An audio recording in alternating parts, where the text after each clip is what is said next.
And here it is, folks, the sour cream pound cake, our #1 seller at our festivals. Howdy folks, I am Martha and I will be doing kitchen action, and Dorothy will be editing the video, and she'll also be showing you what she made for supper tonight. And depending where you are, you call it dinner, but the evening meal, supper or dinner. And she won't show you how we make it because we have video for it. She'll leave a link for it, but we're in for a yummy, yummy supper. So we both welcome you to Hirschberger's Miracle Homestead. We're in the fall of the year, and that brings back so many memories of making pound cakes and going to festivals. For nearly 20 years, we made up to 7 different kinds of pound cakes, and then our cousins did chow chows and homemade jams, and we would go set up 2 tents, tables out, put our pound cakes up, and their chow chow and jams. And we would have Friday and Saturdays at the festivals. And the 7 different pound cakes are sour cream, lemon, 3 flavor, 5 flavor, pecan, chocolate, and pumpkin.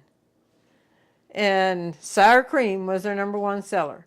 Now there was one festival we did that the pumpkin was the #1 seller, and that was the Pumpkin Town Festival. That was in the woods. You knew when you come home your tent was going to be dirty.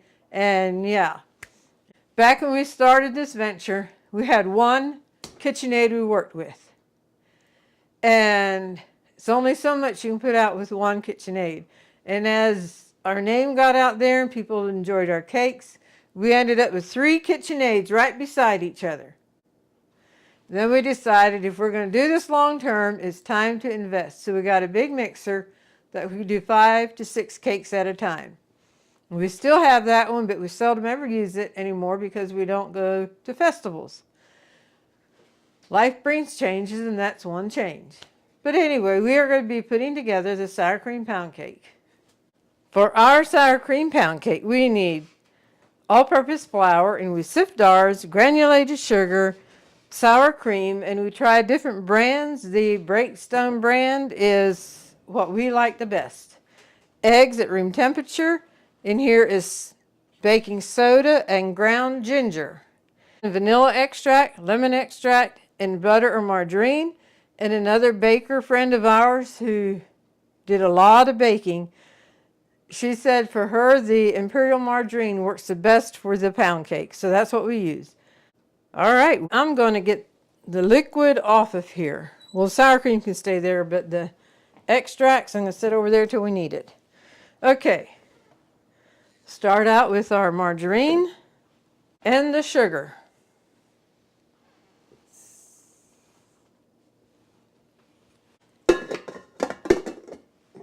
The paddle attachment. When I'm doing pound cakes, the mixing of it, I have learned to appreciate a timer because we want to mix this until the margarine and sugar is light and fluffy. So we just automatically set the timer for 5 minutes, let this mix for 5 minutes. So I'll go ahead and start the mixer and let it go.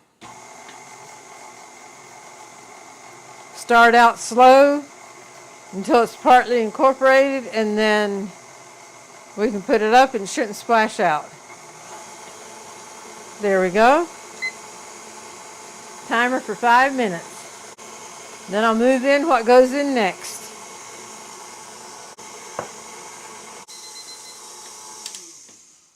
Alrighty, I have 2 size scrapers. I like the big heavy duty one whenever it has a full batter. So I'm going to have this one assist me in putting the sour cream in. So sour cream goes in next. Maybe I ought to pull you in so you can see the consistency of the butter and the margarine.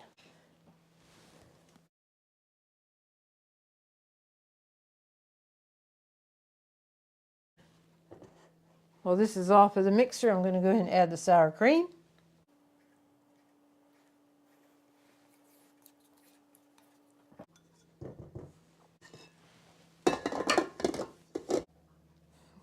I'll give this a light mix together.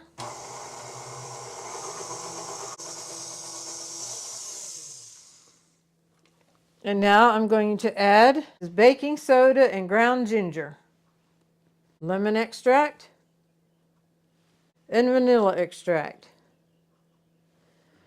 Now we'll mix this a little bit and give it a good scrape down.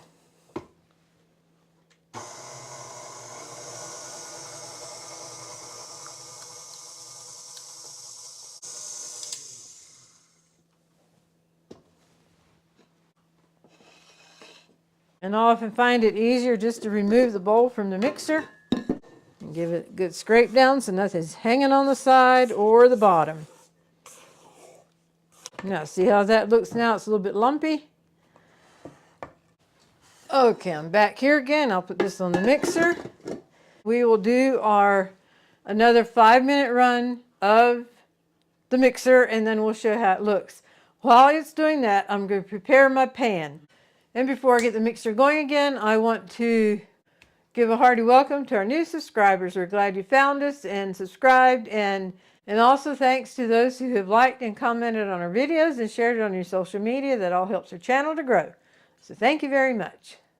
We tried several different pound cake pans and we found this one and tried it, and the pound cakes turned out beautiful. So we had 20-some pound cake pans that we could keep the ovens going. So this is Nordic Ware pound cake and angel food cake pan. And the things we're using here, the pan, the mixer, the spatulas, the cutting board, things that we use, we have links for it in our description. And I know there's different sprays that you can spray on pans that's supposed to be ready to go, but we still do the old-fashioned way of greasing it with Crisco and then putting flour on it. And while the mixer is running, I thought I would go ahead and prepare this pan. Now another 5 minutes on the mixer, and as I said, I'll get my pan ready. This would be on a medium speed.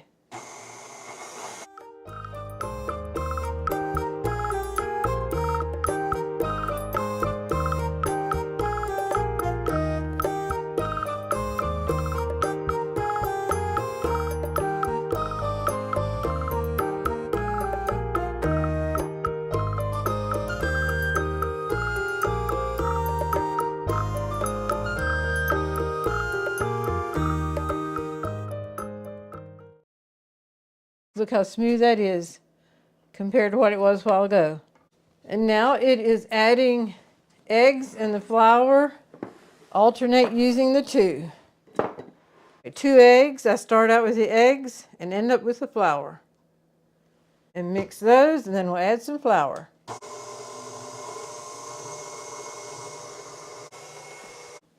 And now some flour. It takes 6 eggs, so I add 2 at a time. So that means the flour goes in at 3 different times as well. So we'll mix that.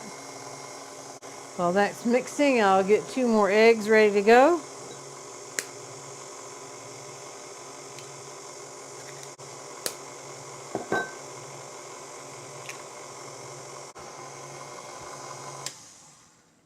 I do not necessarily scrape it down between each addition, but we'll scrape it at the end. And mix.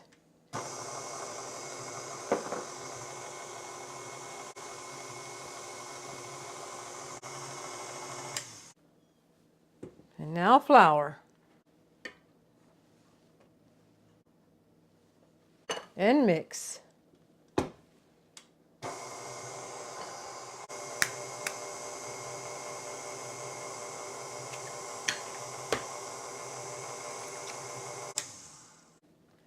Last of the eggs.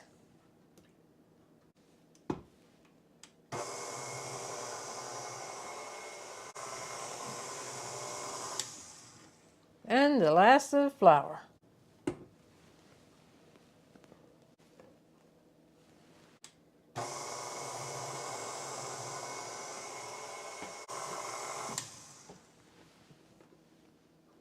Scrape the paddle off. And I'm going to remove the bowl. But just in case there's any drips, I'll put my plate there. And we will scrape the sides down. And also go to the bottom.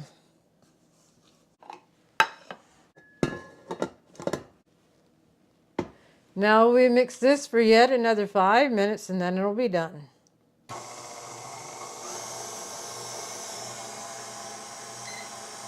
The mixer is done. Before we go to that, I wanted to mention that we had a Crisco can that was for greasing our pans only. And this is actually a dish rag that we just keep in here. It's saturated with Crisco, so it doesn't take much just to reach in there and get a little bit more and do your pans. So this is our greasing Crisco can here. And then we also sifted our flour in here and kept this going. In fact, during the heavy part of the season, we had a big bin that could take 40 pounds of flour, and that's what we kept sifted in there then. One thing that's very special about this, it's a Tupperware fix and mix bowl, but right here's a label that my mom put on it yet. It has Anna H on it. Her name is Anna, and H for Hirschberger. I left it there all these years. I'm a sentimental person. And just seeing it there just warms my heart. She's been gone since 2012. So just working with something I know Mom used to use. She'd put food in here and take it to fellowship meals at church. So we always knew that this was her lid for her container. Yep. In a marker, she put Anna H on the bottom. Anyway, well, I'll pick this up so the paddle can be draining. At the festivals, all our cakes had to be prepackaged. We had whole cakes, half cakes, and slices. But everything had to be prepackaged. We could not slice and serve on site, which that didn't bother us. And another special memory I have of the festivals, we had 2 tents set up, and then you have to have weights for the tents. And we got the idea from another vendor, and that was to get the small buckets and PVC pipe and put 2 PVC pipe down into the bucket and then put cement around it, that those PVC pipes are cemented in. And then have a rope going up to the tent. But in these PVC pipe were artificial ferns. So we had 3 buckets that we would have the post coming down at the outside and then the 2 meet in the middle. We had a bucket with ferns at each post. And then another tip from another vendor, when you have 2 tents coming together, it rains, water drips off the tent and coming down that center onto the table. You do not want that. And we used to struggle with that. But they had gotten guttering. And if you're a vendor or work with tents like this, you might want to take note of this. They would attach the guttering up between the 2 tents. And we used bungee cords and have the guttering tilted a little bit to the back so the water would drain down from the 2 tents, hit the guttering, and roll off the back. And no more water on the table. And that was a game changer. Okay, back to the cake. And showtime for this nice batter. Beautiful, beautiful. The aroma that's coming up just from the cake batter is awesome. Okay, into the pan it goes.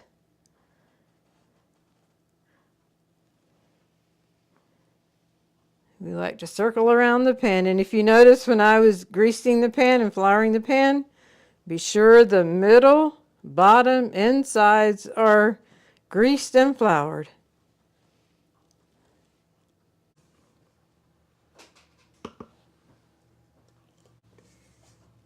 This is ready to sit in an oven that's preheated to 325 for an hour and a half.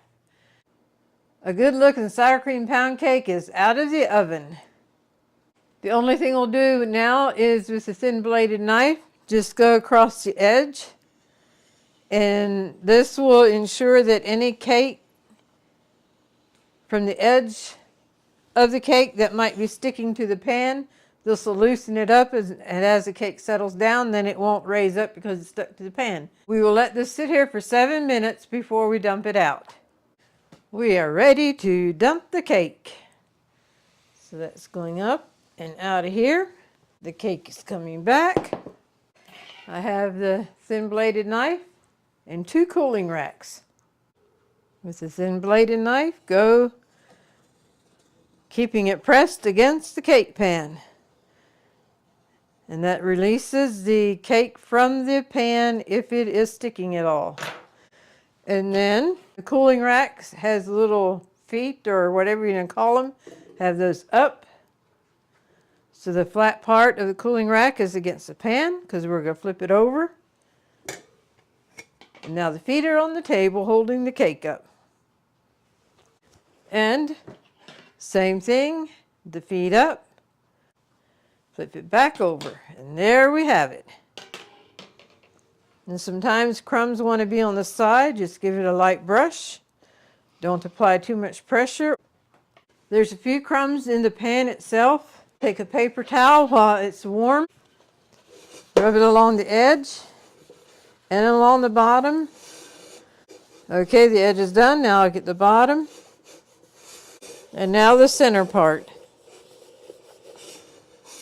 So there we have a few crumbs, and that's much easier loosening the crumbs from the pan while it's still warm. It could cool on the countertop like this because there is a little bit of space between the cooling rack and the countertop, but we like for a lot of space. So we'll use this cake pan, pull in another cake pan, and there we have it, a cooling rack. Air can get under it, around it, and on top of it. Let it cool for 6 hours before you cut into it or wrap it up. By the way, it's evening time to do the dog chores, and they started barking. And I've learned if I tell them that Martha's working, most times they settle down. And they did settle down because they knew that Martha's working. So after I'm done working, then I'll come take care of them. So that's what I'll be doing next. And for the next thing, Dorothy's going to be showing you what she is making for our supper. Or dinner, whichever one it is to you, our evening meal. Alrighty, we are now ready to show you what we are having for supper. I made pepper steak. I made the chunks of meat and pepper larger than what we normally do. Normally we make them smaller so that they're ready for Buddy. But I made them a little bit larger tonight for the sake of the video. We put this over a bed of rice.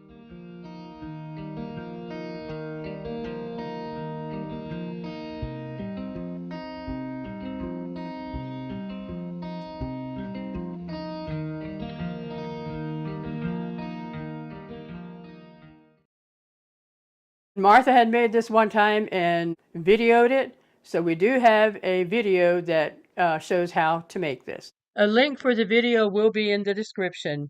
And we're getting quite a few green peppers from the garden right now, and so I took the liberty to add a few more green peppers than what the recipe called for. And now we'll get back to the cake. And as the anticipation is rising to see what the inside of it looks like, we will hop right on to it. We do have an electric knife, and that's what we used when we had multiple cakes to cut.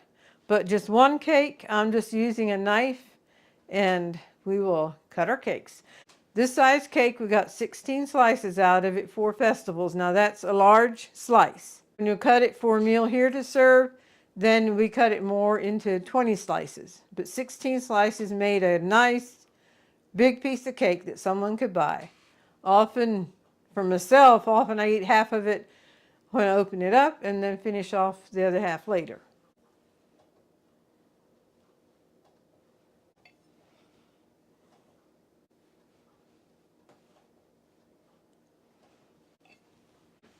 All righty.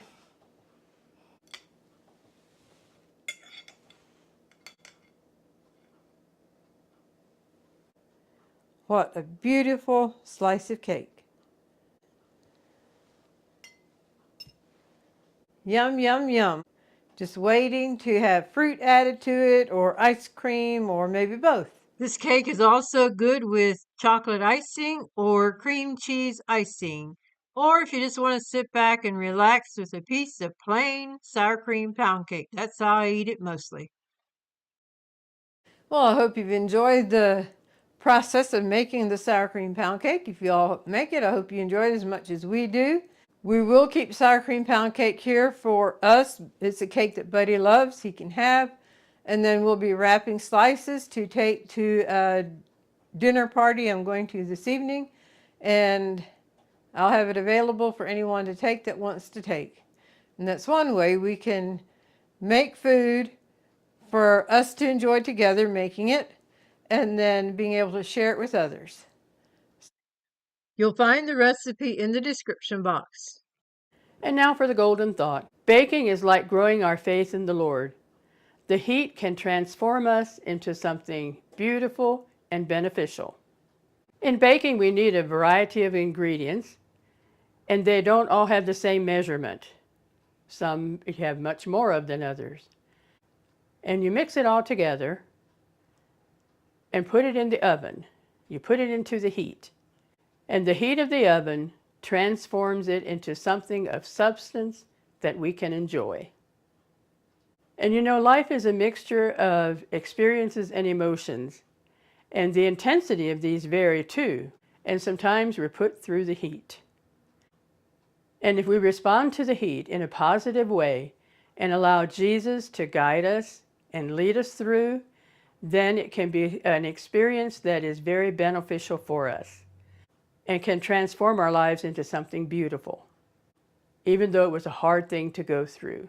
However, if we react to the heat in a negative way, in a selfish way, not allowing Jesus to have control, then we will become bitter and unhappy. You know, life experiences can make us better or it can make us bitter. So let's choose to respond to the heat that comes into our life in a way that we will become better because of it. We appreciate you all joining us today. We hope you have enjoyed it and been blessed in some way. And until next time, God bless.